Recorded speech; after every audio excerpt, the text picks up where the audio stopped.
Zabilians clear tu zong zong te chi bai le vek ule voin hi June ni somni pakwa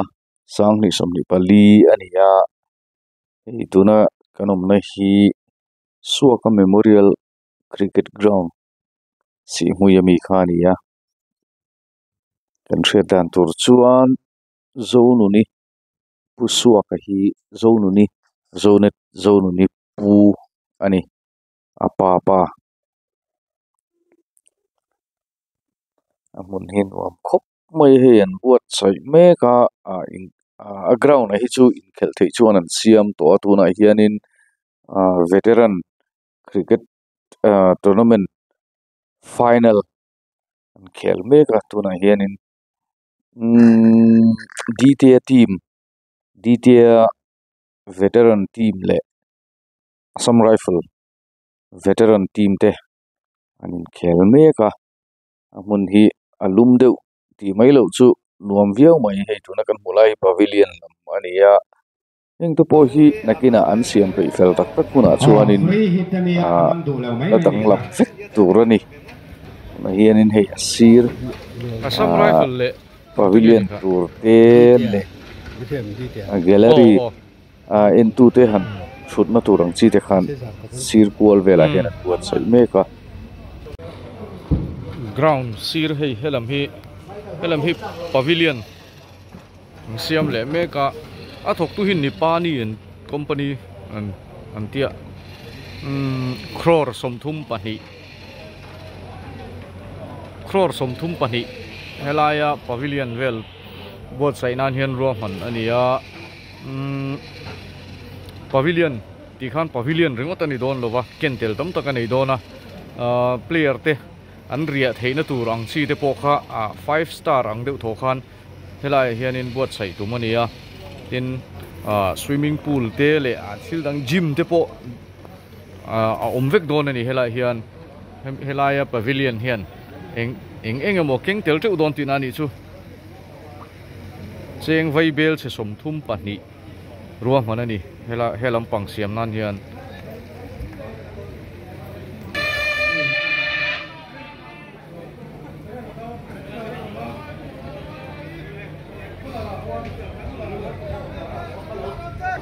so lam sira poson so nan thok meka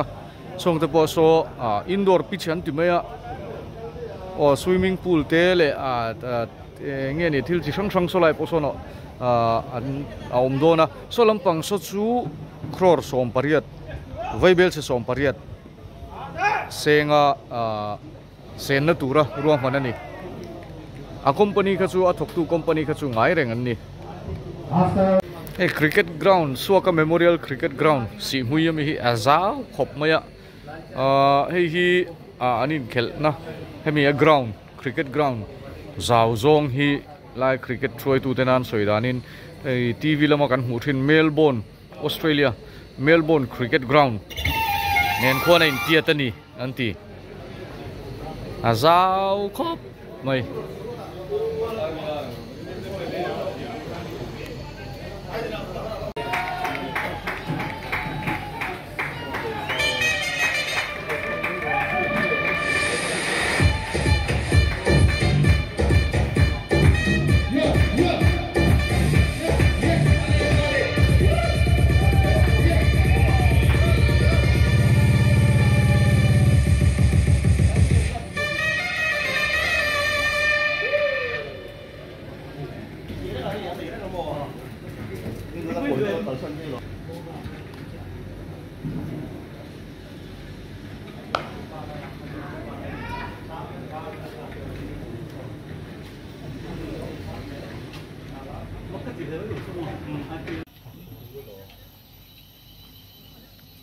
detail lam khan ale lam khan in running zat ngen siam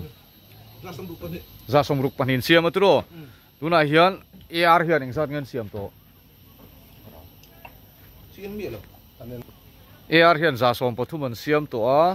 nga thum man lang mamo bol ing zat ngen lot ing sa mo samwa pathuman la mamo bol somthum pakwa bol somthum pakwa la oma eran aro ran samwa no bol ran som nga mon la mamo han bol somthum le tiamo AR lam hi an tang triap triap khop mai hi an champion chuan final di kan ti to kha an champion chuan an pu te hianin thakhat theu chol an pe dona an tang triap triap khop mai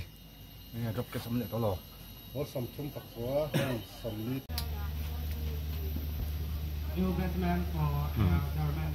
AR hian ran som thum pariat an lama moa bol som hi pani chi om to a chuan pani an out le chuan an all out dona mu nom chho fu mai AR hin champion zo angemo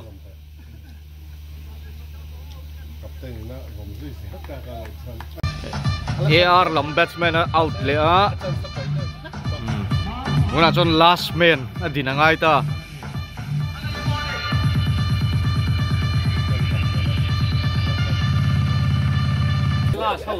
nia a to bera hianin batsman thaturu lu dukan on dawai chuanin la champion thei tho a van nei ni ni hlau chuanin mo miracle theng thei tlat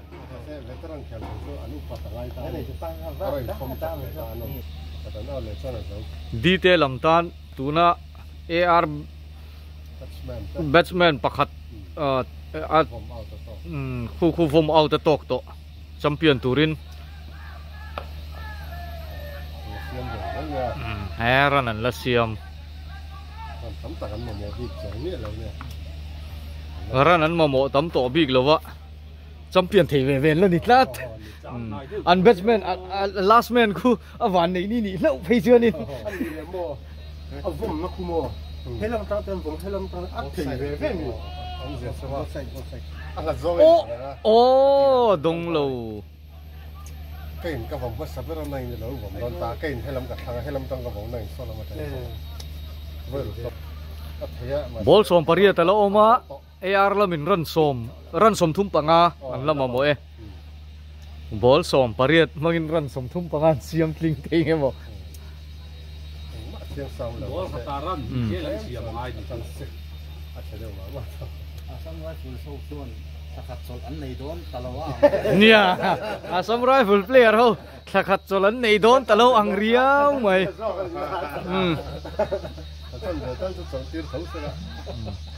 nia thachan vetal chol pe tho sela thang final an thlen mana vom le ta champion sen tio me ar tingi in ta kan ti chen champion ding yo sa ke sim khum chuwa koren ha ko hi mo bol so bo dia ni ka ka Mizoram state ka nan T20 ha chang an khel lai kan or chau na na ta squad ve lam thung ta mi mala zen mi mala le ama tiểu em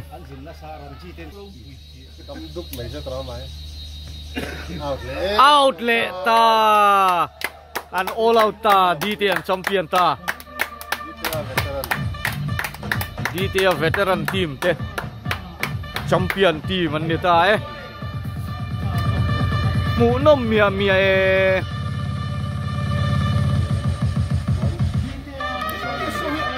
ava mu nom takani Zota player of the match Kevi Ruata ani ran som ko pasari siam ani DTA veteran team mi an de thong nu la AR an he lawa chan ba an pa ni in khat lu tu kan om na hi nuam lu tu ka kan chuk kha pe to lo si hui ani ai lum boka hei puchan te a kun tha thok tu pa puchan te te nen hian kan kala Zonuni thama hei Zonuni thama ni hei hi Zonuni ti deuh kherang idol Zonuni senior tiangai Zonuni pani nom to ta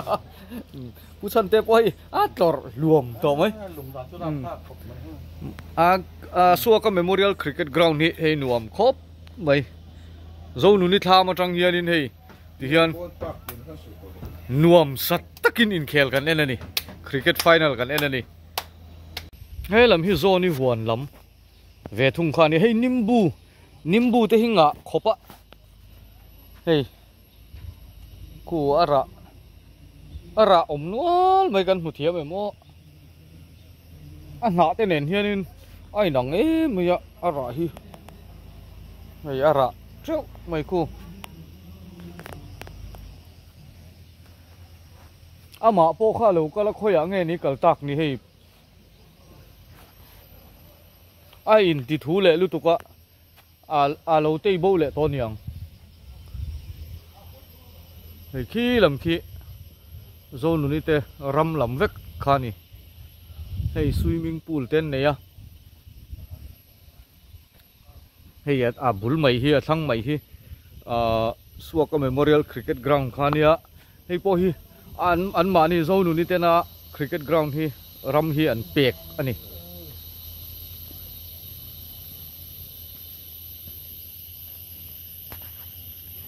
so lama song kan phei vele thungang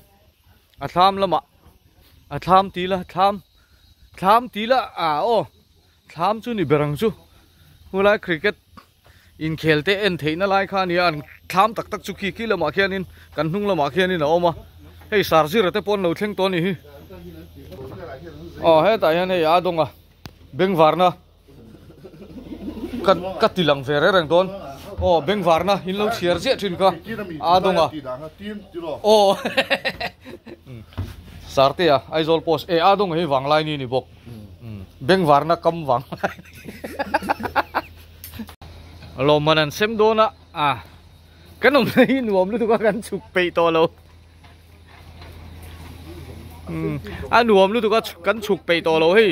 nimbu te po du hun ei tu rom hei lai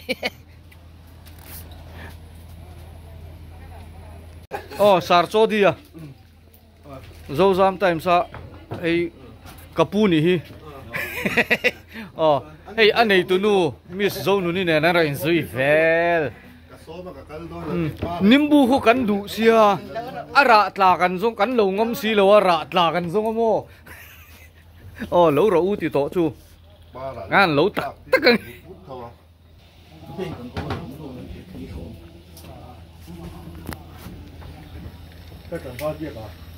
kan khoi na zir lo lu tu ka alum lu tu ka vem chu Zonuni ne thingpui sen hang ni le Zonuni ne tuisik cái đèn nó hở Zonuni ne tuisik ba ka lang thei lo va buai tha ke so ro sur don diang hey zoni tham hin nuam lu tu ka lom man sem la ma po chuk tum po ka nom to lo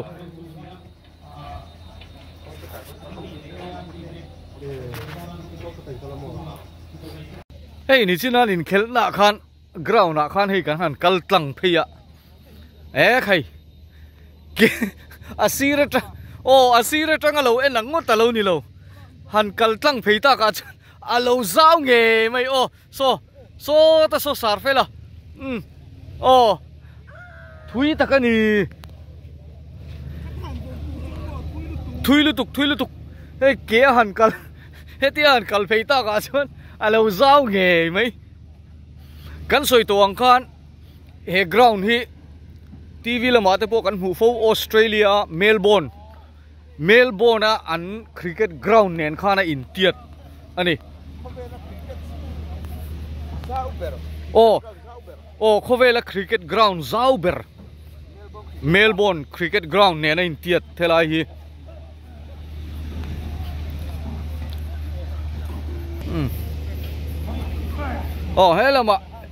helama en hey photo session an lo nei ni champion team lovin champion team le champion lem lo te ar ne lo tu mi rong kok kher lo la helama hen photographer turu saringo la ring zela solama son cricket Association of Mizoram Shuai tu te le kan thian te dang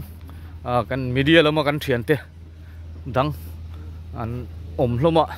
kan va po venge donga donga beng warna wanglai ni sina kan soi to sarzowa LPS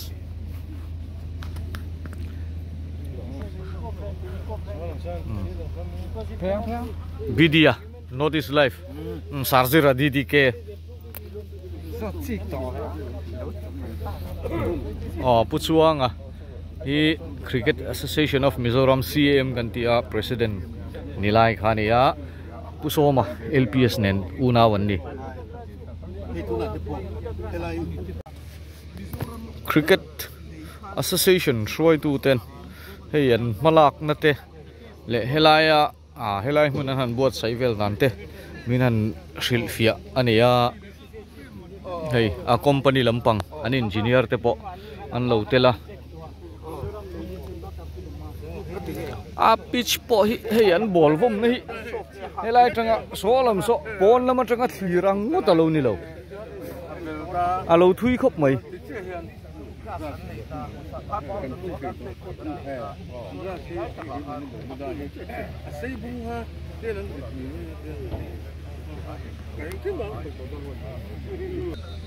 So, lama sonin. Hey, cricket ground khania Suaka Memorial Cricket Ground. Zau khop maya. Lamual pahni angvel kichu lengani. He ground ah hian.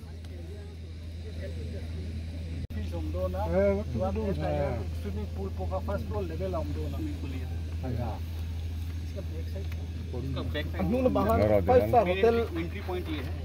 Hey yan luna ni don ta ni. More 5-star do na. Ye entry. Achunga practice pi chomde kha ava dang dai don de. Because northeast Avine state parukha. Mun hi came kan tight wangyan. All the 6 places are same design kan mang. Not only northeast, Jammu apo kan mang don. Achung kham no those all protection are and design and doing. Done at the higher level. No. I'm saying all re yeng wan chon. Hey, ni chi na kan soi to ang khan an grass an phul hi phul le mani velawa heng chu phul tak ani ya. Hey heng la hi tlemina a kol deu lai te po hi nakina chuanin a khat lek don ni anti an throi tu te hian. Hey, tuna veteran tournament ania tun kan final kan en zo tak kha an khel na po hi hey shui in thung hi kan munga hey shui sual hemi hi veteran bi ka chuan claim in an ti zim deu nin an soya an khel na pa ngai hi chu zau veng tak ani.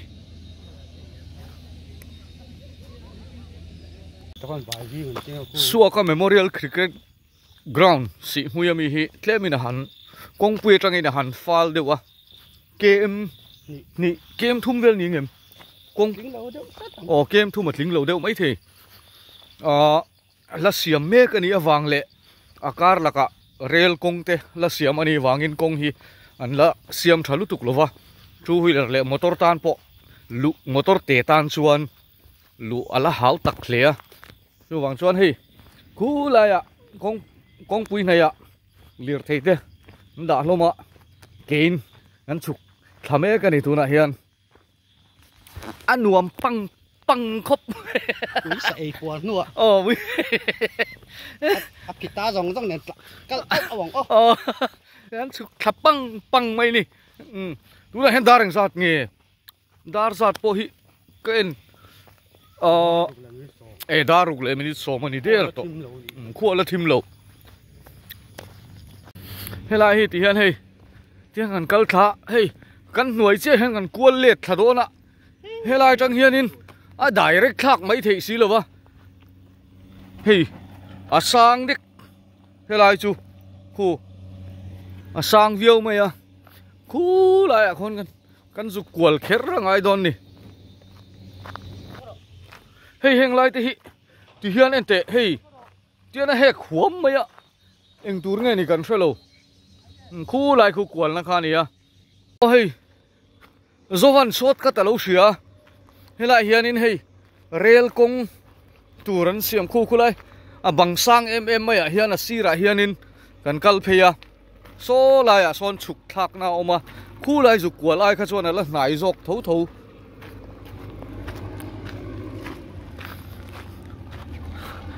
kham panga kan kala ni rego talo male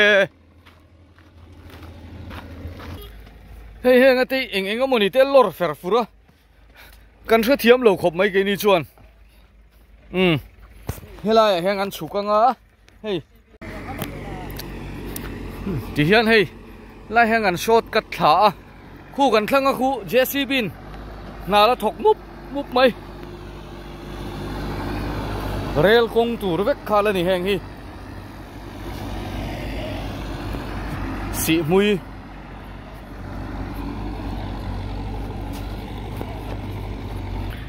helai shot ka tai chon kal lowilang chon so lai motor eng so kan hmuai mo so lai son so lai son kan zuk kwal na tur kha ni a ma se shot ka ta kan chuk thla klemina zia ta deu rail konga rail ain kan kal ma sa oh helai rail kong tur rail kan zo khal hei heng te po hi lei tur ala niang nakin an la siam tur a siam tu te kan ni lo kan se toi khop mai hei a kong chu hei heti vel hi ni two wheeler le motor te tan phei chuanin chho na chi la ni ri lo hei hela man rail kong hei tunnel oma pani a chuk le chho na tu ni one way both side ni ve lang hei hi kan chho na kha ni a thim deuh to tu na hian dar sari nai to motor te tan chon han kal na chi ni lo reng two wheeler tan phei chon a tin chin chi ni lo reng ma se hei nuam kan ti phian ke in kan kala ke kal te hi khata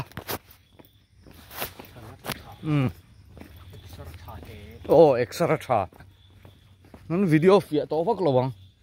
a thim deuh to chu kan hnung lama po kan thian te ho an ron ri thla lo mai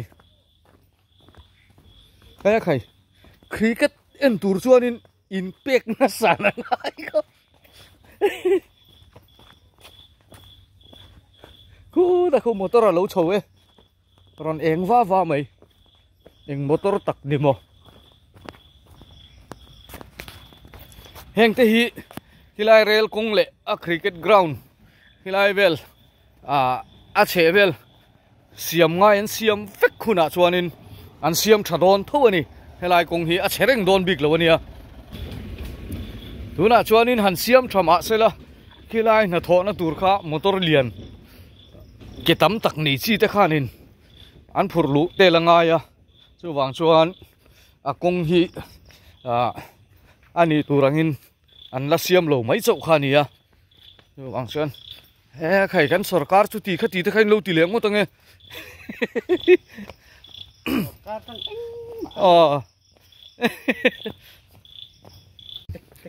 kan lir thei da na kan khleng thla do ne khu lai khon ani to si mui kong pui kha so lai mai so ni to a pia lok so a thim veru to mai so lo ma sonin kan lir thei te kan da hei thian pa so wa he na wala do na helai han king ka lo ma kang hei kan thian te dang pon lo chuk tha ni bep maya e khai tluang de win kal ro chuk thak lam chu sia de wani mo ro sur mai ni tlang chho man mi ani chu ale hei an ni po hi an tlan chho do na ni lai khian pui ngeu mania khi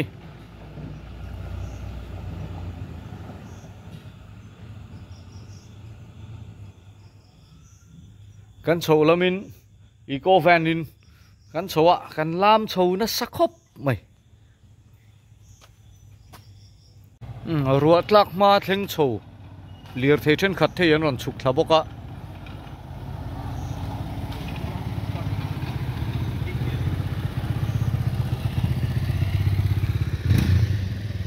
khi lại khen lâu chụp gần lâu bốc cái nhìn sọ thật là bốc bốc mấy béo béo mấy à mà tôi liền nít thì tụi nó thì có con bùi kha xị hui con bùi kha số lại mấy số nè gần vào bỏ chết pe